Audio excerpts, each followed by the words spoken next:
The United States Army deployed 5,000 soldiers, 500 scouts, 100 indigenous trackers, and a heliograph signaling network that covered the entire American Southwest. All of that to catch 24 men, and it couldn't. 24 Apache warriors moved for months through Arizona and Mexico without being captured, without being seen, and without leaving a trail the Army could follow with confidence. General Nelson Miles, who commanded that operation in 1886, later described it as the most frustrating military campaign of his career. Today you're going to see exactly how they did it. Not the myth, not the legend, the real system, piece by piece, documented in military reports, soldier testimonies, and historical analyses. And when you reach the end, you'll understand why what those warriors did in the Arizona desert is still studied by special forces today.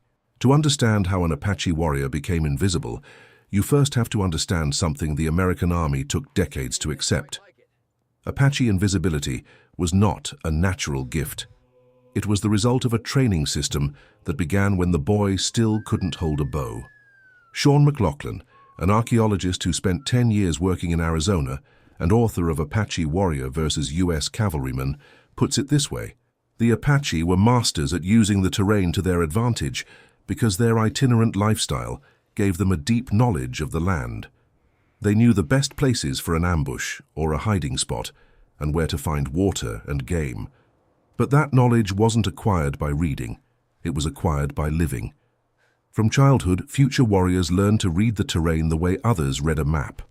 Not the canyons in general terms, the specific rocks, the exact shadows the sun cast at 2 in the afternoon in August, the stream that had water in April but was dry by July, the slope that generated echoes and in which direction those echoes traveled with the south wind.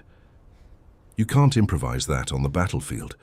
It's built over years of daily observation, and there was one exercise in particular that condensed all of that training into a single ritual that 19th century soldiers never fully understood. The exercise was called, in modern terms, the water run. The trainers, veteran warriors, clan elders, gave each child a sip of water, just one, and the instruction was this: you will not swallow it until you finish the course.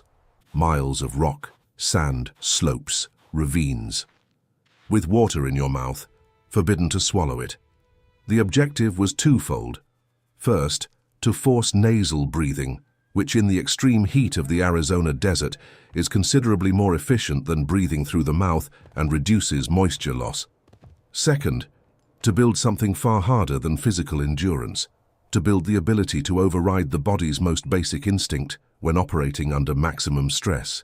Because a warrior who can't control the reflex to swallow water also can't control the reflex to move when he's been motionless on a hot rock for 3 hours, 12 inches from a soldier who just walked past without seeing him. The military records of the United States Army document something their own officers found hard to believe. Riders of the 7th Cavalry could pass so close to a hidden Apache that the man could almost have touched them, and yet he remained completely invisible. It wasn't magic. It was the result of thousands of hours of practice in not moving, not breathing through the mouth, not reacting to instinct. Hold on to that, because in a moment you're going to see how that ability to stay still combined with something the Army never anticipated. The most lethal weapon the Apache had wasn't the bow or the rifle. It was information. Before any operation, the Apache conducted what modern military analysts would call intelligence reconnaissance. A small group, between 2 and 4 men, never the full group, went out to observe the enemy. Not to attack him, only to study him.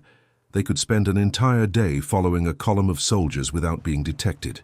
They learned the marching rhythm, the time the guard relaxed, how many men were in the rear, whether the horses showed fatigue, whether the column was carrying extra weight that slowed it down. The Native American history portal, Native American Netroots, which compiled direct documentation of Apache tactics, records that the warriors also maintained secret caches of food, water, and ammunition distributed along their regular routes of movement. When they needed to operate for days without support, they knew exactly where to resupply without carrying extra weight or depending on a central camp. It was distributed logistics, and it was invisible to the enemy. But intelligence and logistics were only the preparation. What came next was where the Apache system reached its most sophisticated level: decoy camps. This is the tactic that appears most frequently in 19th century military reports and that most systematically confused army officers. The Apache built decoy camps, partial structures, campfires, signs of human activity, in a location calculated to attract the enemy's attention. While the enemy marched toward the false camp, the real group had already moved miles in the opposite direction. Sometimes the decoy camp was more elaborate. It included animal tracks, footprints directed toward a specific direction, signs that the group had fled hastily in a certain direction.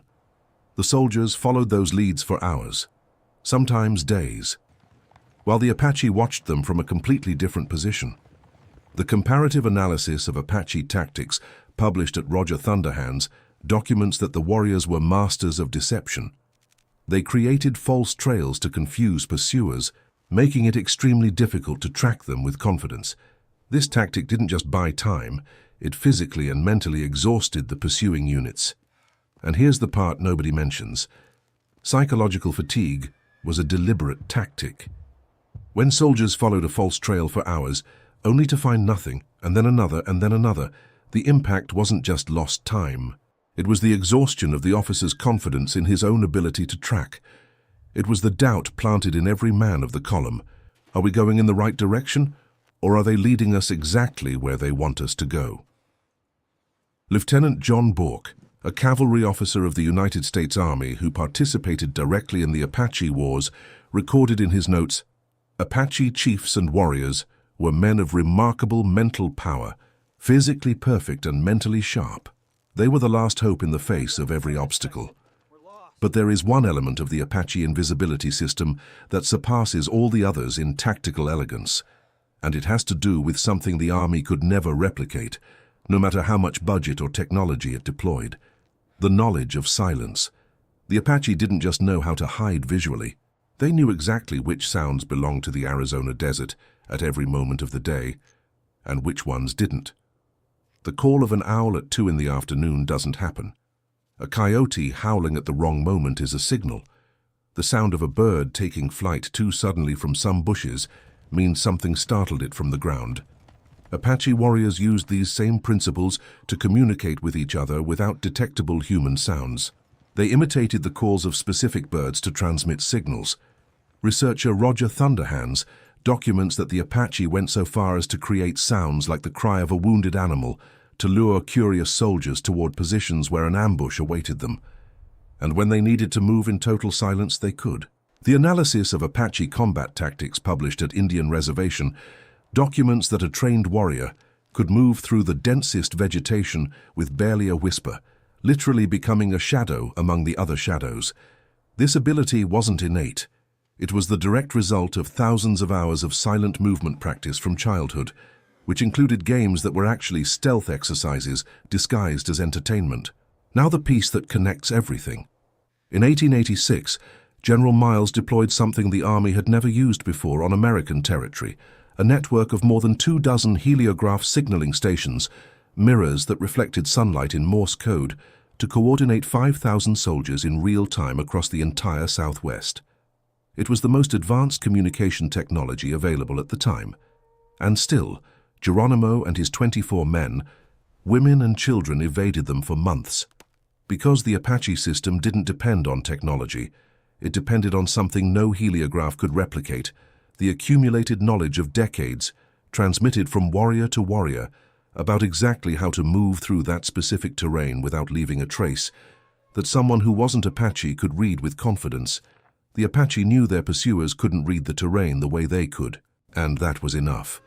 When Geronimo finally surrendered at Skeleton Canyon in September 1886, it wasn't because the Army caught him.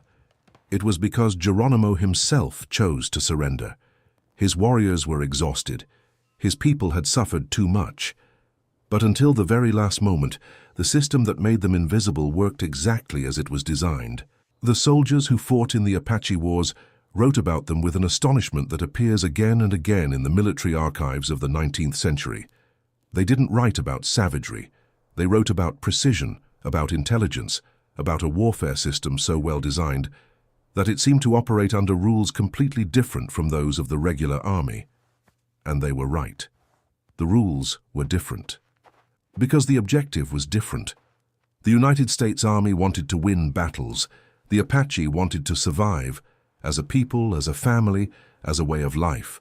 And for that objective, they built the most sophisticated guerrilla system in the American West, based on terrain intelligence accumulated over generations, distributed logistics invisible to the enemy, systematic deception that eroded the pursuer's confidence, communication without detectable human sound, and the physical and mental ability to remain completely motionless for hours in open terrain. The Army took 22 years to understand it couldn't win that game by following its own rules. The warriors who designed that system didn't have military academies, they had the Arizona desert, and that turned out to be enough.